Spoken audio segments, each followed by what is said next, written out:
एक जंगल में एक लोमड़ी रहती थी।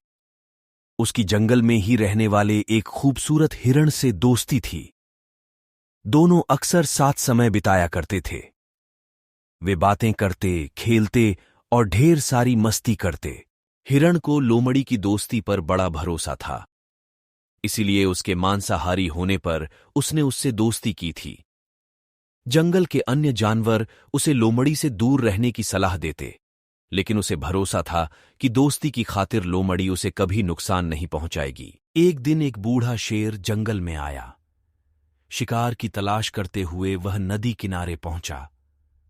वहां नदी के दूसरे किनारे पर उसे हिरण नजर आया, जो लोमड़ी के साथ खेल रहा था। हिरण को देखकर शेर के मुंह में पानी आ गया और वह उसका मांस खाने की योजना बनाने लगा। लेकिन अब उसमें पहले जैसी फुर्ती नहीं रह गई थी कि हिरण को भागकर पकड़ ले। उसने बहुत सोच विचार किया और अंततः लोमड़ी को अपने साथ मिलाने का इरादा कर लिया। अगले दिन उसने लोमड़ी को अपने पास बुलाया और उससे कहा, लोमड़ी, क्या तुम मेरी सहायक बनोगी? तुम्हारा काम होगा जंगल के जानवरों को फुसलाकर मेरे पास लाना। पास आते ही मैं उनका शिकार कर लूंगा और हम दोनों आधा आधा मांस बांट लेंगे। लोमड़ी ने शेर का प्रस्ताव स्वीकार कर लिया। अगले दिन से उसे काम शुरू करना था। रात भर वह सोचती रही कि सबसे पहले किस जानवर को फुसलाकर शेर के पास ले जाऊं। किसी भी जानवर को फुसलाना आसान नहीं था। वैसे भी जंगल के जानवर उसे धूर्त समझते थे।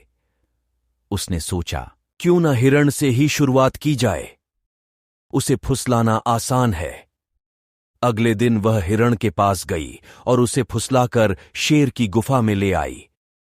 शेर ने झपट्टा मारकर हिरण को दबोचा और उसे मारकर उसका पूरा मांस खा लिया। लोमड़ी खड़ी देखती रह गई। बाद में उसने शेर से शिकायत की, तुमने वादा किया था कि आधा मांस तुम मुझे दोगे, लेकिन तुम पूरा मांस खा गए। तुमने मेरा भरोसा तोड़ा है। शेर उसे डपटते हुए बोला, पहले अपने गिरेबान में झांक कर देख। क्या तूने अपने दोस्त का भरोसा नहीं तोड़ा और उसे मेरा शिकार बनाकर मेरे पास नहीं लाई? भरोसे की नसीहत तब देना जब तू खुद भरोसेमंद हो। अब चल भाग यहां से। जो अपने दोस्त की ना हुई वो मेरी क्या होगी? लोमड़ी मुंह लटकाकर वापस चली आई। उसे उसकी करनी का फल मिल गया। कभी किसी का भरोसा नहीं तोड़ना चाहिए। भरोसा तोड़ने वाले पर कोई भरोसा नहीं करता। आशा है आपको यह कहानी अच्छी लगी होगी। ऐसी और हिंदी कहानियां पढ़ने के लिए हमारे चैनल को सब्सक्राइब करें।